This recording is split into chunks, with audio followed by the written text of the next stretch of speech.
आजीवन कारावास की सजा सुनाई दी है। और ये आप तस्वीरों में इस समय आप देख सकते हैं, तमाम वकील और यहाँ पर सामाजिक कार्यकर्ता यहाँ पर उपस्थित हैं।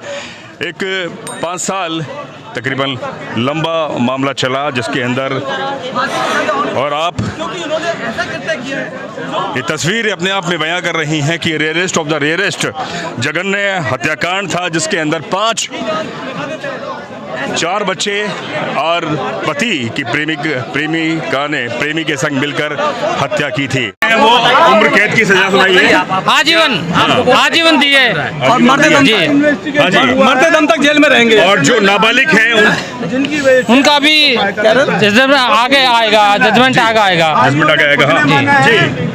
जी, मैं तो ये कहता हूँ कि ये मानवता और इंसानियत को शर्मसार करने वाली घटना है और इसमें आजीवन जो कारावास दिया गया है ये बड़ा लिबरल है। मैं तो कहता हूँ कि ऐसे इंसान को फांसी के अलावा कोई विकल्प ही नहीं होना चाहिए, क्योंकि बच्चे हमारे भी हो सकते हैं, बच्चे किसी के भी हो सकते हैं, लेकिन इस इतनी बेरहमी से कत्ल करना, माँ और बाप का जो विश्वास होता है वो खत्म होता है, एक औरत का विश्वास खत्म होता है, एक पत्नी का विश्वास खत्म होता है। कैसे घर गृहस्थियां चलेंगी जब इस तरीके से माँ एक अपने बच्चों को ही कत्ल करती हुई नजर आती है और ये देख रही है उनके बच्चों के साथ क्या हो रहा है। जिन्होंने इतना अपराध किया है ऐसे को तो फांसी की सजा होनी चाहिए।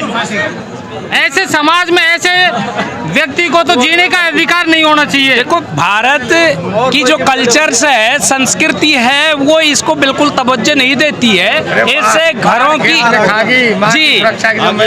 बहुत गलत। बिल्कुल एक सवाल है कि बाढ़ अगर खेत को खा जाए तो कौन सुरक्षा करेगा। आज एक ऐसा निर्णय आया है जो इसके नज़ीर बननी चाहिए थे, लेकिन जो वकील साहब कह रहे हैं कि सख्त से सख्त बन नहीं पाएगी सजा, उम्र कैद के बनिस्बत उनको फांसी की सजा होनी चाहिए थी। इनको जो एक माँ ने अपने बच्चों को सोच समझकर बड़ी प्लानिंग से रणनीति तय करके अपने प्रेमी के साथ मिलकर जो हत्या की है, ये बहुत ही निंदनीय कार्य किया है। इसकी कम से कम सजा, क्योंकि रेयर से रेयर केसेस में आता है, इसमें फांसी की सजा होनी चाहिए। न्यायालय द्वारा जो सजा दी गई है, न्यायालय का अपना विवेक है, लेकिन हम उस फैसले से संतुष्ट नहीं है, क्योंकि इसमें कम से कम फांसी की सजा होनी चाहिए। परिवादी पक्ष से हम अपील करते हैं कि वो इसमें हाईकोर्ट में जाएं, अपील करें और फांसी की सजा की डिमांड करें। क्या देखकर फांसी की सजा नहीं सुनाई दी है? ये कोर्ट का व्यू है, क्योंकि इसमें दोनों ही सजाएं हैं, प्रोविजन है 302 में कि आजीवन कारावास या एलआई, क्योंकि रेयर से रेयर केस कोर्ट ने नहीं माना इसको। हाँ, इसको हत्याकांड है, लेकिन कोर्ट ने शायद इसको जघन्य हत्याकांड नहीं माना। लेकिन हमारे दृष्टिकोण से हर आदमी का अपना व्यू है, कोर्ट का अलग व्यू है, हमारा अलग व्यू है। हमारे व्यू की जघन्य से जघन्य अपराध है, क्योंकि एक माँ ने अपने प्रेमी के साथ मिलकर 4 बच्चों की हत्या की है और अपने पति की हत्या की है। इससे ज़्यादा घिनौना कार्य इस दुनिया में कोई हो नहीं सकता। पशु पक्षी भी अपने बच्चों की रक्षा के लिए दूसरे पक्षियों से भिड़ जाते हैं। ये तो एक माँ है, इंसान है, उन्होंने अपने बच्चों की हत्या करी है, इसलिए ये जो सजा की है ये कम है। तो क्या कहना चाहेंगे वकील साहब? बिल्कुल ऐसा है सर, ये अपराध कोई व्यक्ति विशेष के लिए नहीं बल्कि एक समाज के प्रति, एक समाज के लिए है। कम से कम जो ये समाज के जो कोर्ट की है, इसका कमेंट्स तो हम नहीं करने चाहते, वो कोर्ट ने अपने व्यू अपने विवेक से दिया है, लेकिन कम से कम इसमें जघन्य अपराध की श्रेणी में आता है ये अपराध। इसमें फांसी की सजा होनी चाहिए। समाज के अंदर ये मैसेज जाना चाहिए, वाकई न्यायपालिका के ऊपर विश्वास है, इस तरह से फांसी की सजा होनी चाहिए। और इसमें यह कि प्रोसिक्यूशन की तरफ से इसमें अपील कराएंगे, जब तक इसमें अगर फांसी की सजा नहीं हो, अधिकतम न्यायालय कोई सी भी बिल्कुल आप सुन रहे थे इसमें तमाम वकीलों को कि वो कह रहे हैं कि जो फांसी की सजा होनी चाहिए, लेकिन कोर्ट का विवेक है। कोर्ट ने जो लंबी सुनवाई के बाद, लंबा ट्रायल के बाद में, और लगभग तकरीबन 5 साल लंबे ट्रायल चला है, और उसके बाद में आज अलवर में ये सजा सुनाई दी है उम्र कैद की।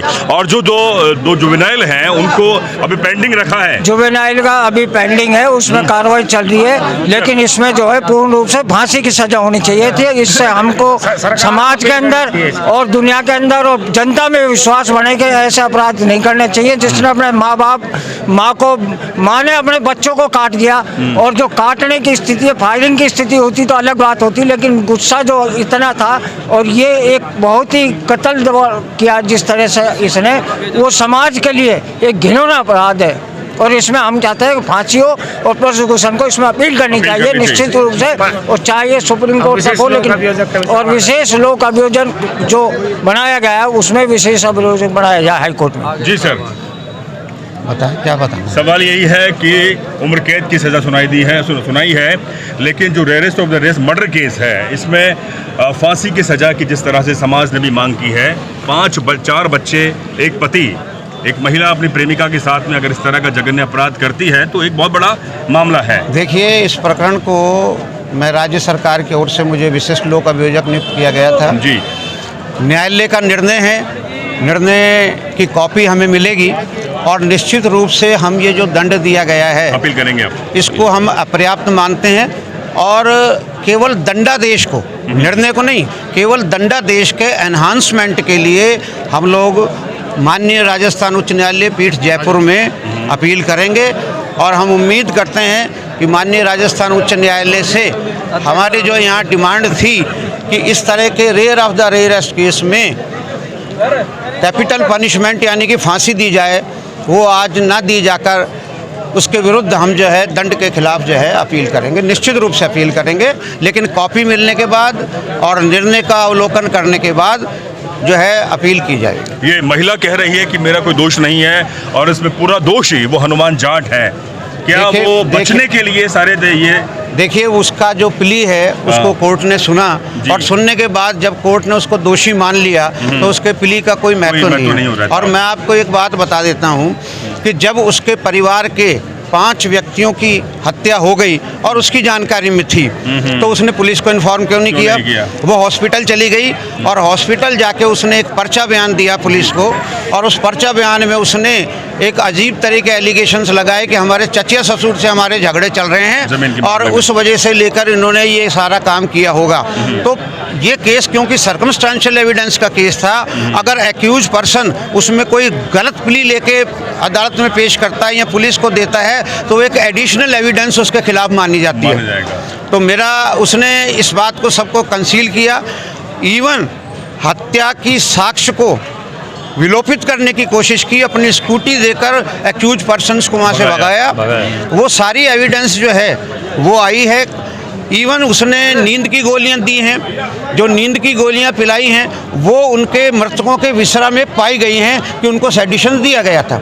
ऐसी सूरत में सर्कमस्टेंशियल एविडेंस के आधार पर हमारा केस टोटल प्रूव था और हमने कल भी जब दंड के उसके ऊपर सुना गया था तो मैंने विभिन्न न्यायिक दृष्टांत देते हुए ये निवेदन कोर्ट पे किया था कि इस प्रकरण में जो है कैपिटल पनिशमेंट दिया जाए, लेकिन अब न्यायालय ने जो अपने विवेक से जो निर्णय दिया है हम उससे असंतुष्ट हैं और हम उसकी अपील करेंगे। क्या नाम है आपका? अशोक कुमार शर्मा। बिल्कुल, बहुत बहुत शुक्रिया।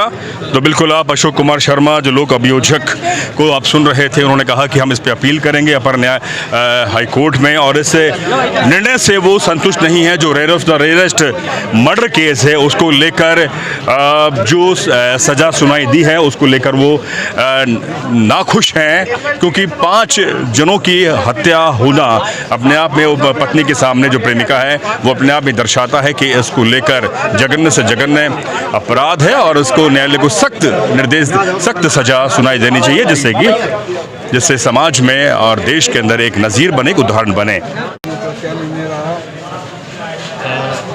तत्कालीन जब मुकदमा हुआ था उस वक्त शिवाजी पार्क SHO पद में कार्यरत था।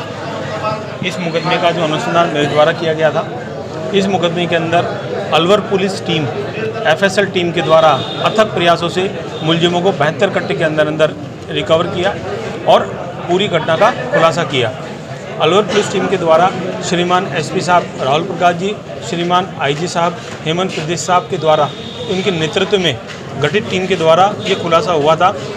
आज उस मुकदमे के अंदर आरोपियों को, मुलजिमों को आजीवन कारावास की सज़ा श्रीमान न्यायालय ADJ नंबर 2 के द्वारा सुनाई गई है। चूँकि जिस तरह से मेहनत की गई है उस मेहनत के अनुरूप इस फैसले को हम स्वीकार नहीं करते हैं। इस फैसले के लिए हम उच्च न्यायालय और विधि प्रक्रिया अपनाई जाएगी और इसके अंदर मुलजिमों को फांसी की सज़ा हो, ये हम चाहते हैं। पब्लिक में अप्रोच है कि फांसी की सज़ा होनी चाहिए थी। अब ये श्रीमान न्यायालय ने सजा सुनाई है, इसके लिए पुलिस इसके अंदर अग्रिम कार्रवाई की जाएगी। जब ये मामला सामने आया तो उसमें कई पेचीदगी थी। जिस तरह से प्रेमिका बता रही थी कि मेरा इसमें इन्वॉल्वमेंट नहीं था, पुलिस की जघन्य जांच के बाद में ये मामला उजागर हुआ और बिल्कुल सामने आया। तो शुरुआत में किस तरह की हर्डल्स आपको सामने देखने मिले? चूँकि मुकदमा जो था बिल्कुल ब्लाइंड मर्डर था, 5 हत्याओं का मामला था। मामले की गंभीरता को देखते हुए और इनको दस्तयाब किया गया और हर एक पहलुओं से अवगत कराया गया श्रीमान न्यायालय के अंदर। चूँकि प्रथम दृष्टया मामला प्रेम प्रसंग का बनना पाया गया था। जो संध्या का जो प्रेमी है हनुमान उर्फ जैक और उसके 2 अन्य साथी जिन्होंने इस घटना को अंजाम दिया था, उसको अलवर पुलिस टीम के द्वारा 72 घंटे के अंदर इसका खुलासा किया और उनको गिरफ्तार कर सलाखों के पीछे किया। 2 इसके अंदर जुवेनाइल हैं, नाबालिग हैं, उनको लेकर न्यायालय की तरफ से अभी कोई सजा? उसमें श्रीमान डीजी साहब के यहाँ विचाराधीन है, जो इसमें आएगा श्रीमान आदेश की पालना की जाएगी।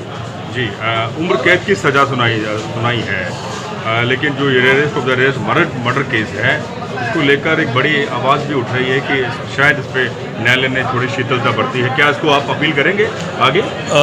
उच्च अधिकारियों के निर्देशन के अंदर इस मामले की आगे अपील की जाएगी और उसमें सजा मौत की सजा के लिए प्रयास किया जाएगा।